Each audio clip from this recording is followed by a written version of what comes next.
जी नहीं, मैं एक्चुअली सबसे बड़ी इसी चीज़ की विरोधी हूँ आदिवासियों के साथ कि हम क्यों ऐसा सोचते हैं कि हमें अपनी पार्टी बना लेनी चाहिए।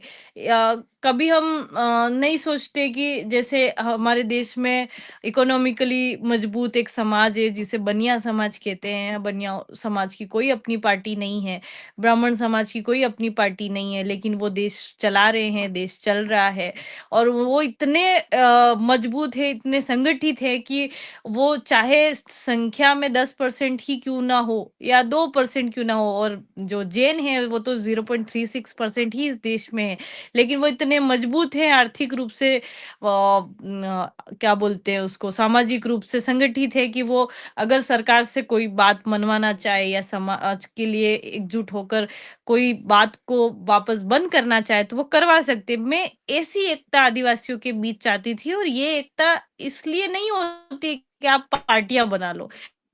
पार्टियाँ बनाने से तो यही होगा ना कि आधा समाज हमारा इस पार्टी में है, आधा समाज हमारा उस पार्टी में।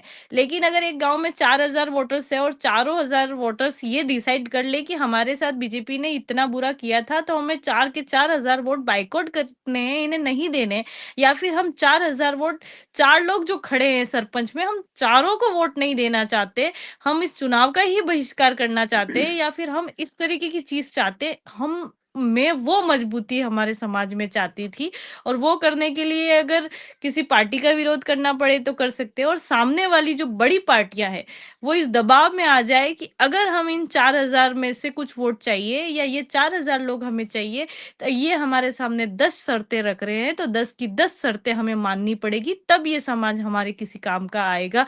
उस वो जो दबाव बनता है वो 10 शर्तें मानने का, उस तरीके का दबाव हम कभी भी 100 पार्टियां 100 संगठन बनाने से नहीं करा पाएंगे। और यही स्थिति है, इस वजह से इस देश में आदिवासी रियल ऑनर ऑफ इंडिया होने के बावजूद भी पीछे रह गया है, क्योंकि उसे कोई भी खरीद लेता है। 4000 वोट 400 लोगों के पास चले जाते हैं, 400 लोगों के इशारों पे चले जाते हैं।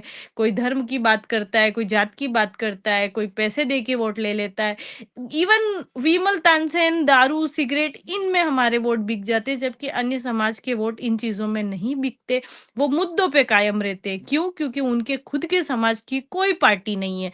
वो डिपेंड है कि हम हमारा समाज दबाव बनाएगा और कांग्रेस हमारे लिए ये काम करेगी, या हमारा समाज दबाव बनाएगा और बीजेपी हमारे लिए ये काम करेगी। उस तरीके का समाज हमारा समाज नहीं बन पा रहा है, और मैं कोशिश करूँगी मेरे स्तर पे कि एक दिन हमारा समाज ऐसा बने।